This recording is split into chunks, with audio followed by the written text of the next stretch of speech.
getting you out of here. It's impossible. Not if you design the place it isn't.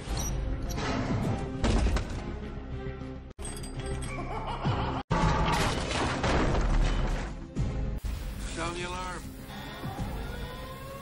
Welcome to Checkmate, a series of films scientifically proven to be the most effective way to improve your body language and communication skills. Forget to look. In my opinion. I'm your host Daneel Foyer, and this week I'm trying to watch Prison Break. But they're all too submissive. I treat every interaction like a game of chess. Facial expressions and gestures are the pieces on the board. And when you really look at people, when you see every gesture, when you know what every move means, the game can only end one way. Checkmate. I love the concept of Prison Break. It's fantastic. A guy deliberately gets himself sent to prison. He's an architect and he commits a crime just so he can be in prison for a life sentence to rescue his innocent brother. He has the tattoos for the plans of the prison tattooed all over his body and goes in and knows exactly where every heating duct is because he's got it tattooed onto his skin. Brilliant. Great idea. I love the show.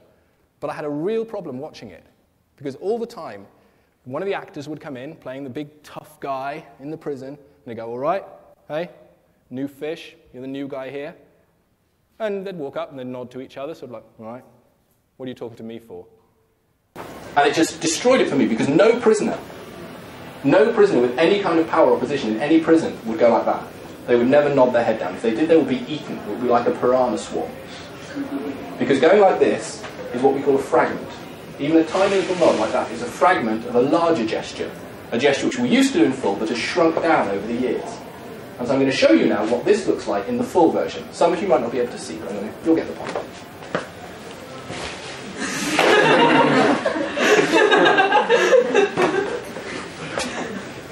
Now, if you're the tough guy in prison and you go around doing that to people, you're not going to keep their respect for very long. Dominant people are confident people, are secure people. And they show how confident and secure they are in several different ways. They know that they have status. They know that they're comfortable. And so they're not scared to take up your time. A confident person, when they're talking to you, doesn't need to rush what they say. An insecure person will walk up and say, "Hi, hey, nice to talk to you. I just really want to ask you this question, and I'm really sorry for using up your time, and I know you're very busy, and I'm not worth your time, so I'm just going to talk as quickly as I can so I can get out of your house. I'm really sorry to bother you, sir." Now, a confident person, they'll walk up and go, "Excuse me, I've got a question for you. I was wondering if you could help me." Now that's taking it to the extreme. But they're a person who isn't scared of taking up your time and your space. Everybody's seen the stereotype of the nervous woman, the scared, timid woman sitting with her knees together and crimping up in her chair. Men do this as well, of course. And this is people who are scared of taking up space. They don't want to take up your time, they don't want to take up your space.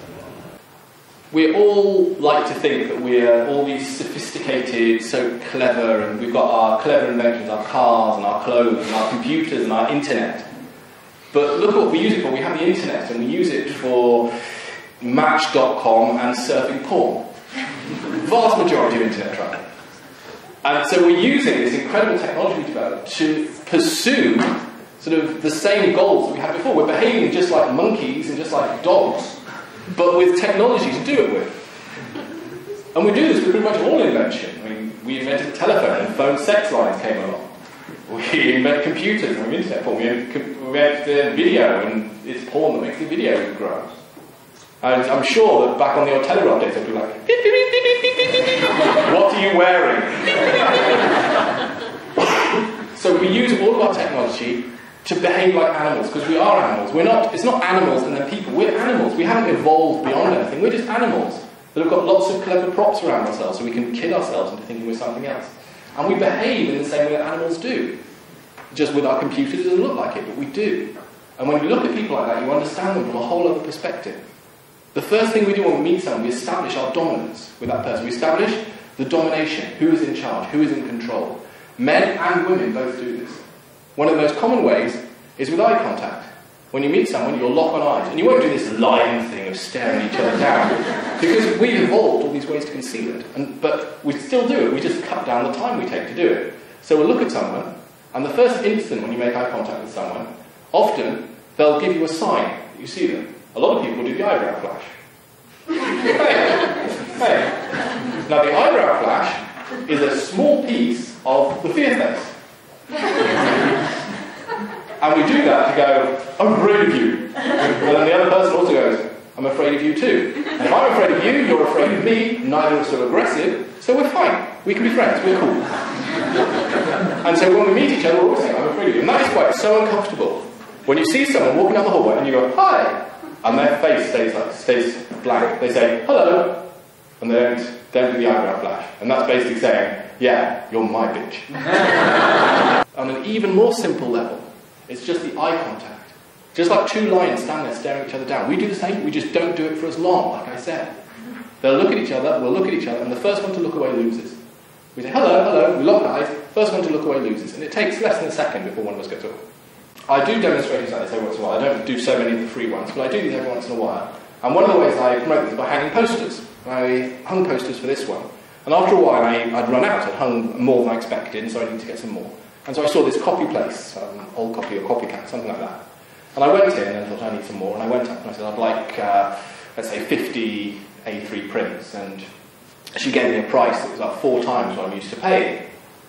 I was like, you know, well, that's a lot more than I usually pay. She's like, well, that's the price we have, you know, for these prints. And I said, well, you know, there's a copy place I don't usually deal with, but, you know, I'd like to get these done, but I can't pay that much. She's like, no, I'm afraid that's what we choose. That's what we use. So she wasn't going to go for me to do, so I went into Dominator mode. I stood there and I locked eyes with her, and I looked into her eyes, and I said very politely, I usually pay a lot less than that. And I just looked at her. And it went on for about 10 seconds, her getting more and more uncomfortable, and she said, I tell you what, I can give you the 20% student discount. How does that sound? Is that okay? And I said, thank you. And I looked at her. And it went about 10, maybe 15 seconds this time, and she said, well, I'll tell you what, I can give you the rate for A4 prints with the student discount. That would bring it down to almost half price. And I said, oh, that's great, thank you. And I looked at her. And she stood there, and it went. I was counting in my head. I couldn't look at my watch because I had to look away from her. But I'd say almost 60 seconds that last time. And then she said, you used to pay about a quarter, right? And I said, yeah. And she rang it through at a quarter. I hope you enjoyed this film. I'll be back here in 2 weeks for the next episode. But all of these films, they're just a sample, they're just a taste of the incredible world that body language opens up to you, of how deep communication can get. And I want to teach you a lot more than I can get into a 5 to 10 minute clip. So come along to my weekend trainings. I run 2-day courses which have an introduction and then a continuation in anything from charisma to lie detection to sales and negotiation, whatever it is you want. I can also come to your business and have a tailored seminar for exactly what your group need, from a couple of hours to a couple of days. You'll find details of all of this on my website, daneel.no. And in the meantime, I'll see you back here in 2 weeks for the next episode.